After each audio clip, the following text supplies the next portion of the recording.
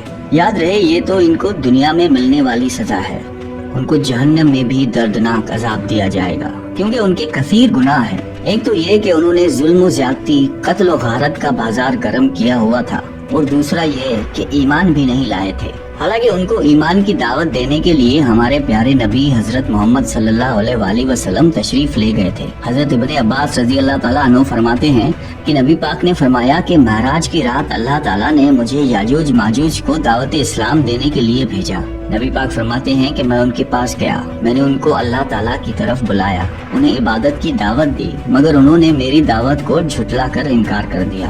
اور فرماتے ہیں کہ اللہ تعالیٰ کے نافرمان بندوں اور اولاد ابلیس کے ساتھ دوزخ میں جائیں گے۔ ان کے مرنے کے بعد زمین امن و سکون اور برکتوں سے بھر دی جائے گی۔ اللہ کی نعمتیں اس قدر زیادہ ہوں گی کہ روایتوں میں آتا ہے کہ ان کے مرنے کے بعد زمین پر بارش اتنی زیادہ ہوگی کہ زمین برابر ہو جائے گی، اور زمین کو حکم ہوگا کہ اپنی برکتیں اگل دے، اور آسمان کو حکم ہوگا کہ اپنی برکتیں انڈیل دے۔ تو برکت کا یہ عالم ہوگا کہ ایک انار کو ایک گروہ کھا سکے گا، اور دودھ میں یہ برکت ہوگی کہ ایک اونٹنی کا دودھ پوری جماعت کو کافی ہوگا، اور ایک گائے کا دودھ پورے قبیلے کو کافی ہوگا، اور ایک بکری کا دودھ پورے خاندان کو کافی ہوگا۔ گویا ہر چیز میں برکت آ جائے گی۔ یاجوج ماجوج کے مکمل واقعے سے ایک بات سوچنے کو ملتی ہے کہ زمین میں قتل و غارت اور فساد پھیلانے والوں کا انجام ہلاکت والا ہی ہوتا ہے۔ اللہ تعالیٰ ظالموں کو ایک دم ختم کرنے پر قادر ہے، مگر انہیں موقع عطا فرماتا ہے تاکہ وہ توبہ کریں اور جہنم سے نجات حاصل کریں۔ اللہ تعالیٰ سے دعا ہے کہ اللہ تعالیٰ ہم سب کو قلب سلیم عطا فرمائے اور قرآن و حدیث پہ عمل کرنے کی توفیق عطا فرمائے۔ آمین۔